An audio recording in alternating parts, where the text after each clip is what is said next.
बोले राधा रानी की जय, ठाकुर रमण बिहारी लाल की जय, हनुमान जी महाराज की जय, शंकर भगवान की जय। ब्रज 84 कोश के बारे में आपने क्वेश्चन जो किया है बड़ा सुंदर है। ये संदेश समाज के लिए जाना भी चाहिए कि ब्रज 84 कोश एक ऐसा स्थान है, यहाँ पर भगवान कृष्ण ने अपनी बाल लीलाएं की हैं। पूरे ब्रज 84 कोश के अंदर भगवान श्री कृष्ण के चरण, राधा रानी के चरण, राधा रानी जो है, आप पूरे ब्रज की अगर रेती उठा के देखोगे तो उसमें दो कण हैं, एक श्याम कण है और एक सफ़ेद कण है। सफ़ेद कण राधा रानी का स्वरूप है, श्याम कण भगवान कृष्ण का स्वरूप है।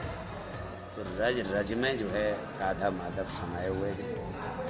उन्होंने पूरी इसमें लीला की है ब्रज में।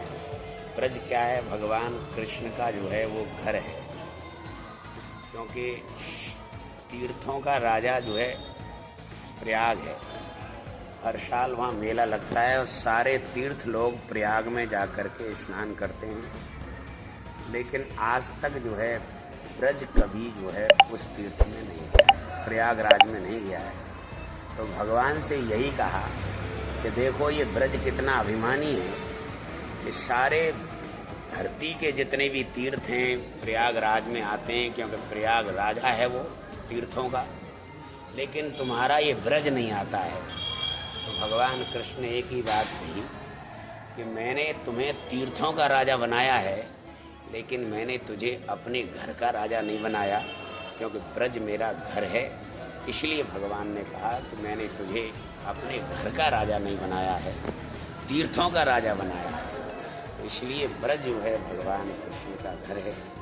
इसमें परिक्रमा करने से हम कहीं भी कोई मंदिर की परिक्रमा करते हैं, जिसमें तो ब्रज में तो भगवान राधा माधव हैं ही, उनकी परिक्रमा कर रहे हैं, लेकिन भक्त का ये भाव होना चाहिए कि हम परिक्रमा तो कर रहे हैं प्रभु, लेकिन दुनिया की परिक्रमा करते रहें, लेकिन हमारे केंद्र में तुम रहने चाहिए। हमारे केंद्र में, क्योंकि बीच में केंद्र होता है। मंदिर की परिक्रमा करते हैं तो बीच में भगवान है, तब परिक्रमा कर रहे हैं। तो कहने का मतलब है कि सारे दुनिया में घूमें, लेकिन अपने केंद्र में जो है राधा माधव हों, भगवान हों, हृदय की छवि को न पहचाने। अब ये तो रहा महाराज जी ब्रज। अब परिक्रमा करने से मिलेगा क्या? थकान, अब आज के जमाने में थकान को देखते हैं बड़े थक गए। क्या थकान देखी जाए या भक्ति? अगर भक्ति देखी जाएगी तो थकान होगी नहीं, क्या इसमें मतलब समझाओ? थकान हो ही नहीं सकती है। देखिए, भगवान ने ही हमें ये शरीर दिया है। एक कोई छोटे बच्चे को टॉफी देता है ना, उसकी माँ बोलती है बेटा इनको थैंक यू बोल दो। एक टॉफी देने वाले को हम थैंक यू बुलवाते हैं, लेकिन उस परमात्मा ने हमको सब कुछ दे रखा है। शरीर उसका दिया हुआ है, पैर उसके ही दिए हुए हैं, तो इन पैरों से परिक्रमा करनी चाहिए। भगवान की परिक्रमा करें। हाथ दिए हैं तो भगवान ने ही दिए हैं, तो इसलिए इन हाथों से दान पुण्य धर्म करो। आँखें दी हैं जिससे भगवान के ही दर्शन करे। वाणी दिए तो भगवान की गुणानुवाद गाए। कान दिए हैं तो भगवान की कथा सुने। ये सब शरीर परमात्मा का दिया हुआ है, तो प्रत्येक इन इंद्रियों को भगवान की ही भक्ति में लगाना चाहिए। ये भक्ति में वातावरण हो, क्योंकि यहाँ कम से कम लगता है कि हमारे ब्रज में पूरे विश्व के लोग यहाँ परिक्रमा करने आते हैं, जिसमें पहली अधिक मास में 3 करोड़ की मीडिया ने नाप करके दी थी कि 3 करोड़ लोगों ने परिक्रमा लगाई, और सारी परिक्रमा यहीं होके गुजरती है।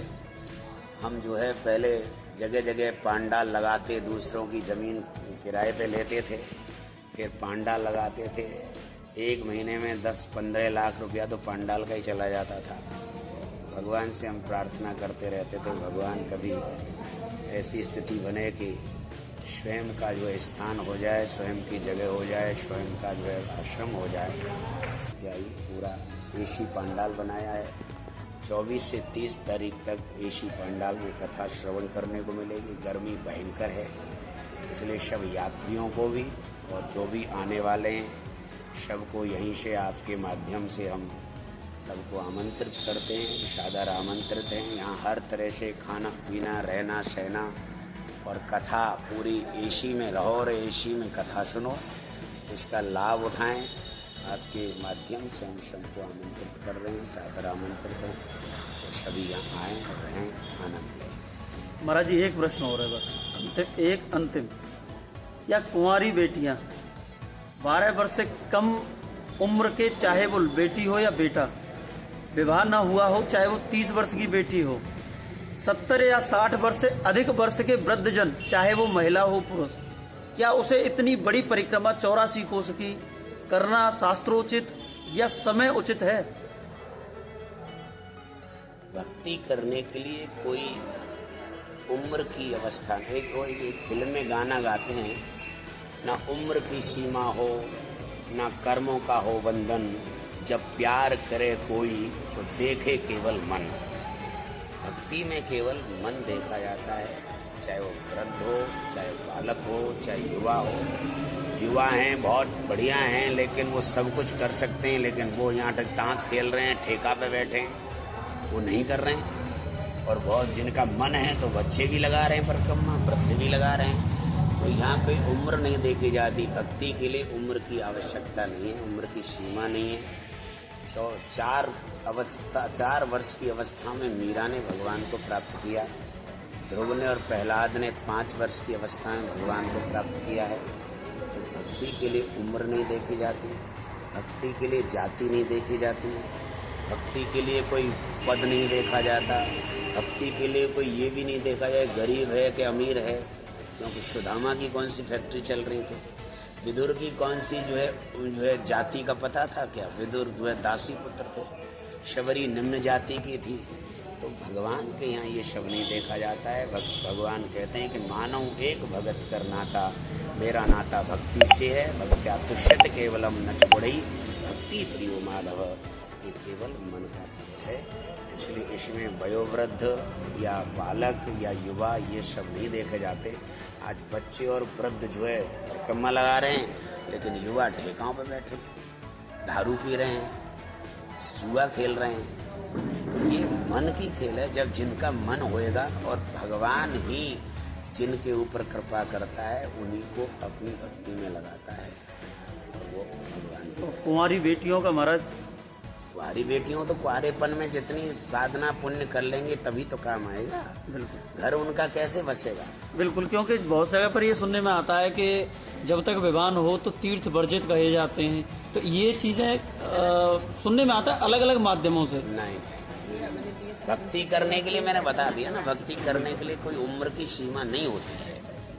बिल्कुल महाराज जी, बहुत कोई भी भक्ति कर सकता है। महाराज जी बहुत अच्छा लगा आपके सत्संग में बैठ के, और यही उम्मीद है कि मेरे जो इस वीडियो के माध्यम से जो मैंने प्रश्न आपके दर्शकों थे, आपने जो मेरे साथ प्रश्न किए थे, वो मैंने महाराज जी के सामने रखे हैं। इसमें मेरा भी महाराज जी कोई भी प्रश्न नहीं है, ये मेरे सारे जो दर्शक हैं उन्हीं के प्रश्न हैं जो मैंने आपसे किए हैं। बहुत शुक्रिया। और बाकी यहाँ पर जो आपने देखी ली व्यवस्था मैंने आपको दिखाई दिया है।